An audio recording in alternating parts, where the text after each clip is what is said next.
ನಮಸ್ಕಾರ ರೈತ ಬಂದವರೇ, ನನ್ನ ಹೆಸರು ಅಮರೇಶ್ ಅಂತೇಳಿ ಹಾಸನ ಬ್ರಾಂಚ್ ಅಂತ. ನಾವಿವತ್ತು ಹೊಸಗುಡ ಅಂತ ಒಂದು ಗ್ರಾಮದಲ್ಲಿ ನವಭಾರತ ಫರ್ಟಿಲೈಸರ್ದು ಔಷಧಿಗಳು ಕೊಟ್ಟಿದ್ವಿ ಹತ್ತಿ ಬೆಳೆಗೆ. ಅದು ಯಾವ ಥರ ರಿಸಲ್ಟ್ ಬಂದಿದೆ ಯಾವ ಥರ ಅಂತೇಳಿ ನಮ್ಮ ರೈತರ ಇವ್ರ ಹೆಸರು ಸಣ್ಣಪ್ಪ ಅಂತ ಸರ್. ನಿಮ್ಮ ಹೆಸರು? ನಿಮ್ಮೂರು? ಹೊಸಗುಡ ತಾಲೂಕು ಜಿಲ್ಲಾ ಕೊಪ್ಪಳ ಅಲ್ರಿ? ಇದು ಹತ್ತಿ ಬೆಳೆ ಅಲ್ರಿ ನಿಮ್ದಲ್ರಿ? ನಮ್ದು. ಎಷ್ಟು ಎಕರೆ ಐತ್ರಿ? 3 ಎಕರೆ. 3 ಎಕರೆ ಐತ್ರಿ. ಇದು ನವಭಾರತ ಕಂಪ್ನಿದು. ಇದು ಭಾರಿ ಇದು ಚಲೋ ಭಾರಿ ಐತ್ರಿ. ನೋಡ್ರಿ ರೈತರೆ, ನಮ್ಮ ರೈತರು ಹೇಳ್ತಿದಾರೆ ವಿಭಾ ಅಂತೇಳಿ ನವಭಾರತ ಫರ್ಟಿಲೈಸರ್ ವಿಭಾ ಯೂಸ್ ಮಾಡಿದಾರೆ. ಇದು ಯೂಸ್ ಮಾಡೋಕೆ ಮುಂಚೆ ನಿಮ್ಮ ಬೆಳೆ ಹೆಂಗೆ? ಬೆಳೆ ಪಿ ಅಂತತ್ರಿ, ಅದು ಒಟ್ಟು ನೆಲ ಬಿಟ್ಟು ಇದ್ದೇಳಲ್ಲ.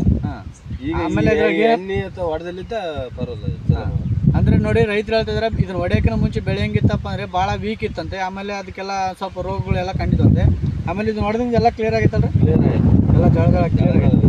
ಬೆಳೆನೇ ಬೇಯಿಸ್ಮ. ಬೇರೆ ರೈತರಿಗೆ ಏನು ಹೇಳೋಕ್ಕೆ ಇಷ್ಟಪಡ್ತೀರಿ?